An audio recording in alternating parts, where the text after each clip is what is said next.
Always a pleasure to talk to Ricky Williams. Rick, good morning, my friend. Good morning. And it is morning where you are, right? Yeah, it's early. Yeah. Seven.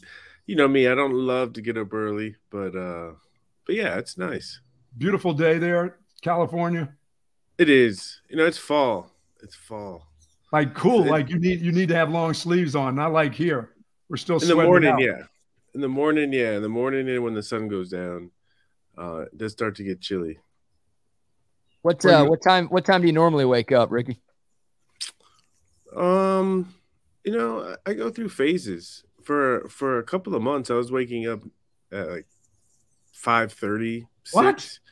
Yeah, but the past couple of weeks, I've been waking up like right at like 7:45, 8 o'clock. Now let me ask you this: you, your wife, and the baby. You guys, you don't do the pet thing, do you? No, You've never Mm-mm. been a Well, pet guy. You've grown to know me as a pet guy. A bunch of I've animals all around. always, yeah, ever since I met you, you had these little dogs running around. I've had a pet. I had a Heisman. I had a That's couple right. dogs and Heisman was around for like at least a decade.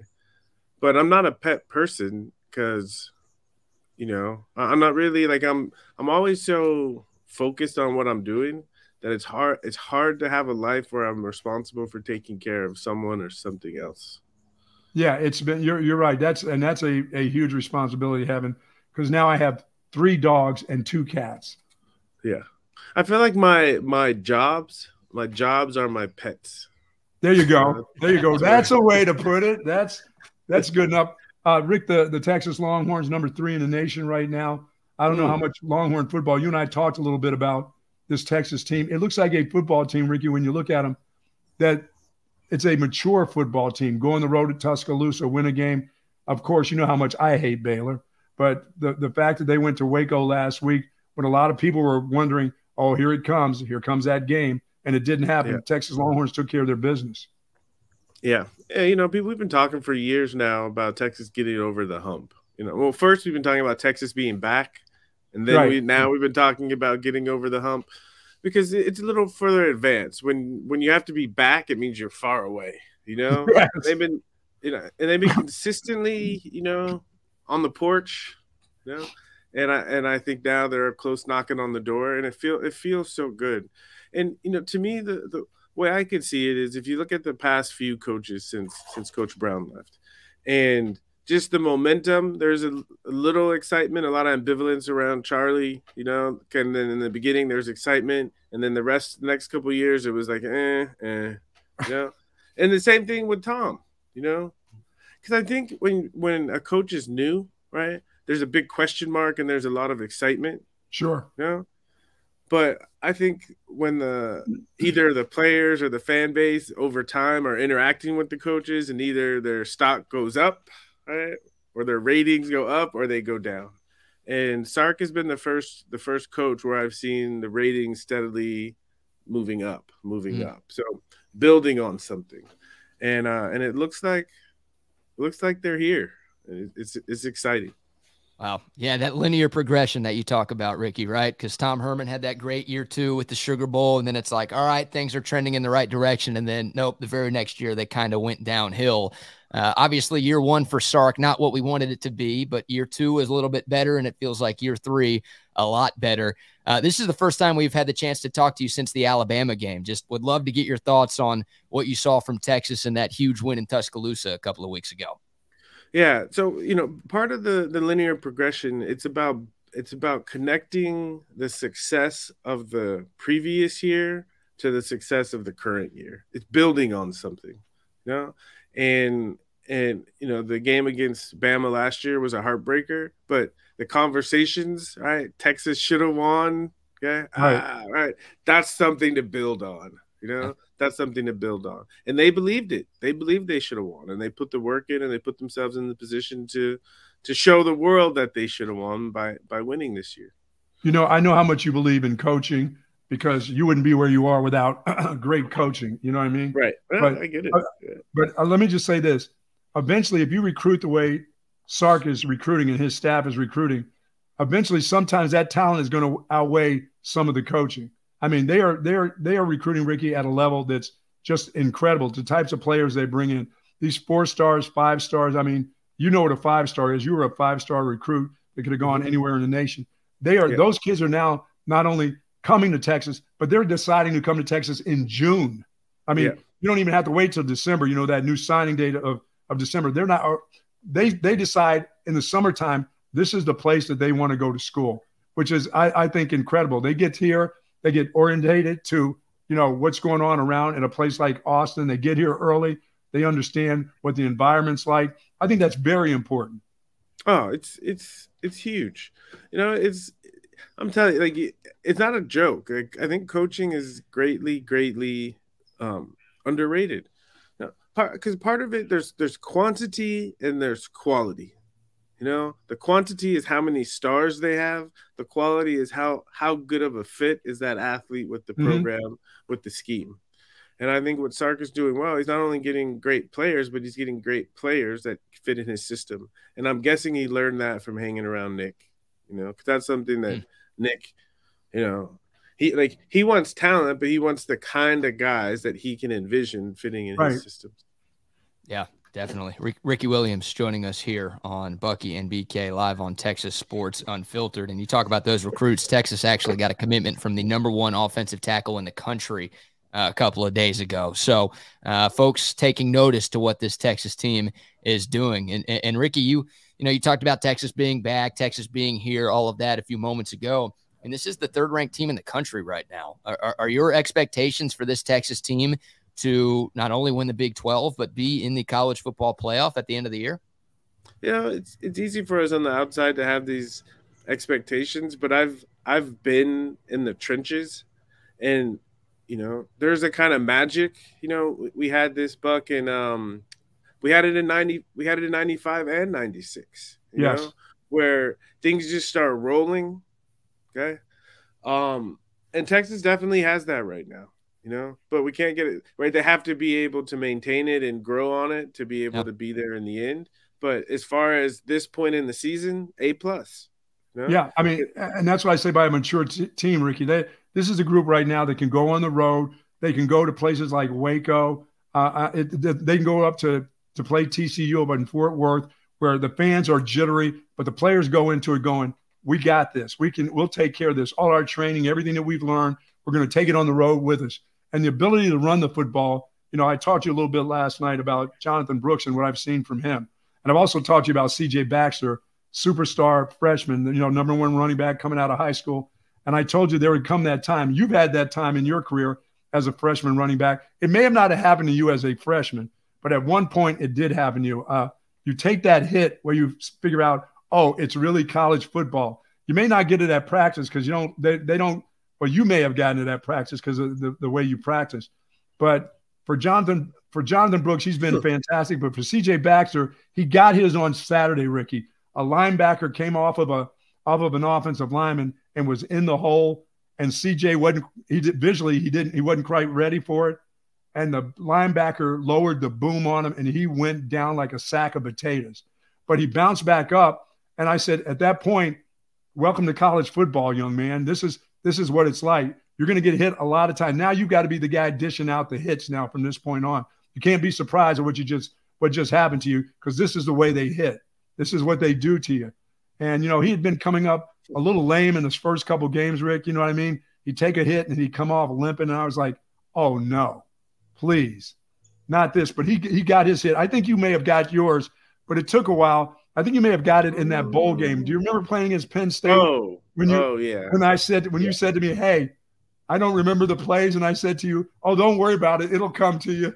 They'll start in that bowl. That's the way. The way we used to handle concussions. Yeah, that's the way Buck handled concussions. Brandon Short. Yeah, they had a linebacker. We ran there's a little check down pass, you know, and I ran trying to run him over, but I think our heads hit, and he's like Penn State. Ouch. Yes.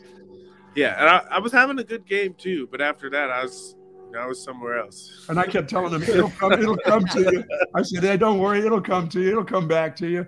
But yeah, I mean, does every running back get that shot that makes him understand it is college football? Of course, of course. You know, it's called maturity. It's called learning. Because as a young running back, you know, you don't know. You're sitting in the room and the coach is telling you protect yourself, get down, you know, body, whatever, coach. You know, whatever. But after you get that hit, you're okay, coach. I get it. It's for real. Hey, Ricky. Yeah, Jonathan Brooks. If you watch him run, he's got a little priest in him, but he's got this ability. He's got this speed that I didn't realize he had. I watched him last year, and I said, "Is this speed legit?" Because he's going to need some outright speed. And I've watched him now for a year and a half.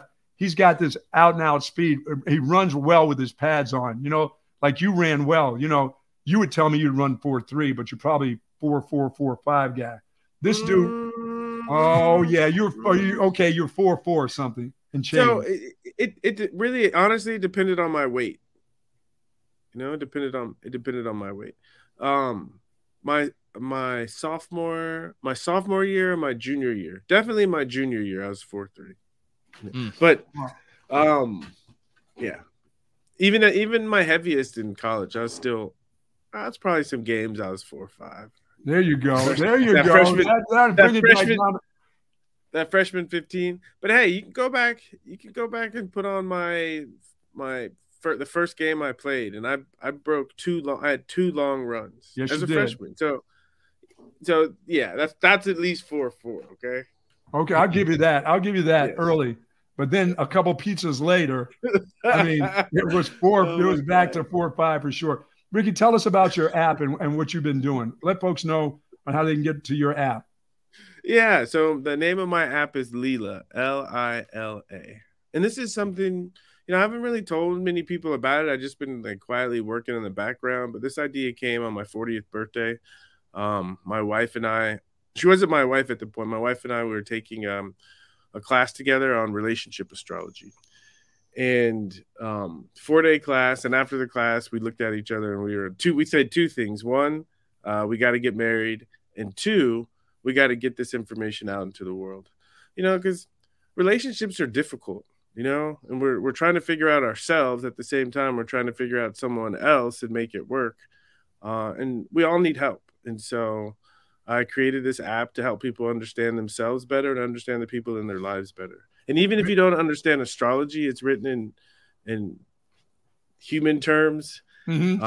And it's just, you know, like you see in the App Store, the heading I chose was timely food for thought. And that's really what it's about. You know, sometimes we say Leela is like your wise spiritual friend, you know, sure. That friend you go to that always has that perspective where you leave like, thank you. You know, I feel lighter. I feel better because I'm looking at things differently. Yeah, I call Leela my Vicodin. Yeah. Exactly. Yeah. Perfect. Yeah, perfect. Yes. It really is. I'm telling you. Like when I'm having my like the worst times with my wife, I'll go read what Leela has to say, and it'll just release a lot of the tension and pressure because it'll change my perspective. And so it's been my passion project, and I'm really excited to finally like have it to a point where we can put it out into the world. And we're constantly working on it and making it better. So it's nice. Well, that folks need to get this app and they need to get Leela for sure. There is now I don't know anything. You know me, I'm barely, you know, able to pull this little computer up and get on this YouTube channel with BK every morning. And as a matter of fact, Ricky, they told me don't touch anything. Don't take a plug out. Just shut the top down. Come back in the morning. Open up the top. BK's had to let me into the room there on 50 different occasions because I keep clicking the thing 3 or 4 times, but I've been told I can't touch stuff. So is it easy to get your app? Easy to get to it? It's really easy. Yeah. Only thing you need, the only like tricky part for some people is that for the app to be at its best, you need accurate birth time. But once you have that, it's really easy. You just put the birth time in and you push save, and then boom, you got. You know, I think of it kind of. There's an old show when I was a kid I used to love called Quantum Leap. Okay, you know? Yeah. Right. And the character, forgot his name, Max or something. The character, he always had that little thing, that little machine in his hand that would say there's a 60% chance that it's this. You know. Yeah. I think of Leela kind of like that. You know, you go through life and sometimes you just need something to like give you timely food for thought, something to think about. Right. Good advice. I like that. Exactly. Lila. Lila. It's available in the App Store and Google Play, I assume, right now? No, we're not on Android yet. We're working on it. Just the App Store right now. Just the App Store. All right. That's most people have iPhones. Anyone I care about has an iPhone, so that's the spot to be right there. Yeah. Oh man, that's great to hear.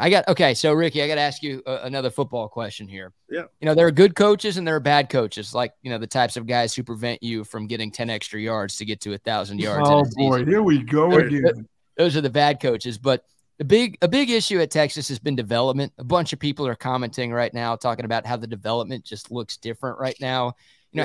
How much of a difference does that make? And also, as a player, can you tell early on if a coach kind of knows what he's doing, if he's actually developing you and getting the most out of your abilities? Because it feels like that's been lacking at Texas for a while, but it kind of feels like it's there right now, which is a good thing.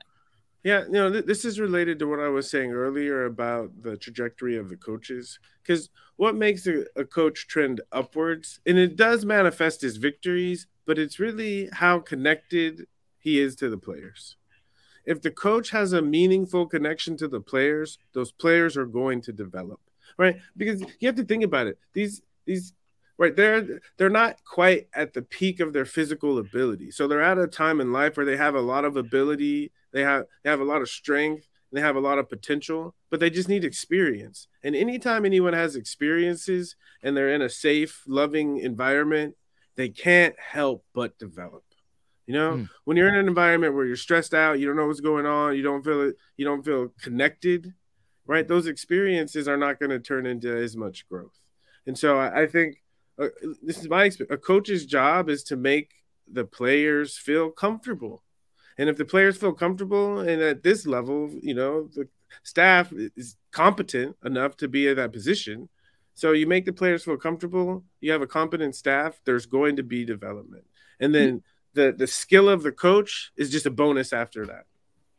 Yeah, Ricky, when you say that, you talk about Nick Saban an awful lot.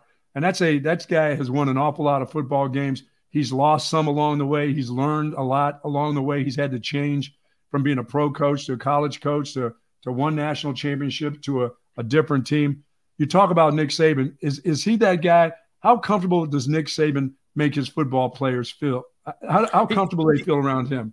He's found this sweet spot, right? Because I'm talking about feeling comfortable, but what I'm not talking about, which is obvious, is how uncomfortable the game of football is. Yes. And so that's why making kids comfortable is so important. But Nick's found this amazing balance of making people extremely uncomfortable and comfortable at the same time. That's how you get peak performance. And one of the things about Nick, when I played for him, it's like he knew my game, he knew my game. So when he talked to me, it wasn't just, generalized football advice. It was specific to my game because he cared.